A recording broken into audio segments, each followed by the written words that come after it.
when you look back at history, and you think about all the suffering, all the wrongdoings, all the injustices, right? All the evils of the world. You think about all the wars that we've had. You think of World War One, World War Two, the Civil War. You think about all the scandals in religion. You think about the corruption, the sabotage, the political leaders that are just causing mayhem, right? You take, you just open up a history book, right? Open up a history book. You look at all the crime waves we had, all the discriminations. You take all these evil doings, you put them all together, and what do they all have in common? What do all of these things have in common, right? All of these things, they start the exact same way.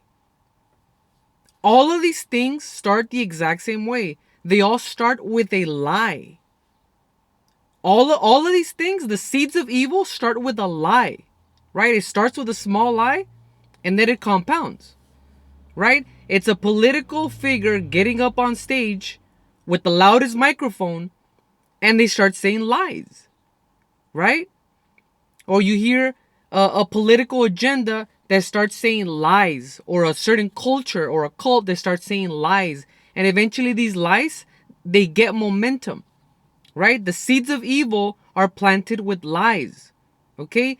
All of these atrocities that we can reference in history, they're all dark reminders of what is possible when people start believing lies, things that are not true, right? In order to live a good life, it requires other people's cooperation, right? So of course you're going to have people that are trying to twist and bend and sabotage people's realities, because that's exactly what it is.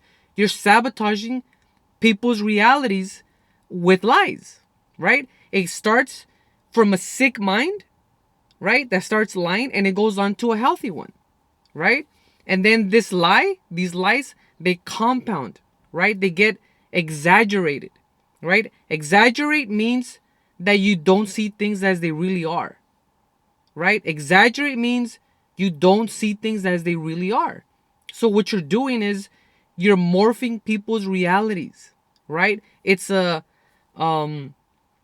psychological collapse that happens in a person's consciousness that leads the person to believe these lies and ultimately do all these, atrocities, all these evil things, right? You're creating pressure points in a person's life, right? When they buy into these lies, okay? Ultimately, what happens is you're creating different realities with every single lie. And inevitably, you're going to have people that are going to be in conflict, right? Because the lie is what's morphing your reality. They're going to collide sooner or later, right? I once heard, I'm going to say it was a lyric from a song. I don't remember which song, but the lyric said something along the lines of, I hate a liar more than I hate a thief. Okay? Because a thief is after my money, but a liar is after my reality. All right? Which is 1,000 times more transformative and worse. Right? Your reactions are not going to have the right actions. Right? Or vice versa, I should say, right? The reactions to your actions are not going to match up when you're living in a subjective reality that's not real. Okay? It destabilizes the ego, right? That's what lies do. It destabilizes the ego and these lies compound, right? Ultimately, the house of cards comes down, right? The house of cards, the house of lies, it has to come down because there's no foundation, right? And that's when people start saying, oh, it's the end of the world, the sky is falling. I'm reminded of Nietzsche when he said, you can tell a lot about a person's character based on how much truth they're willing to tolerate, right? You can tell a lot about a person's character based on how much truth they're willing to tolerate.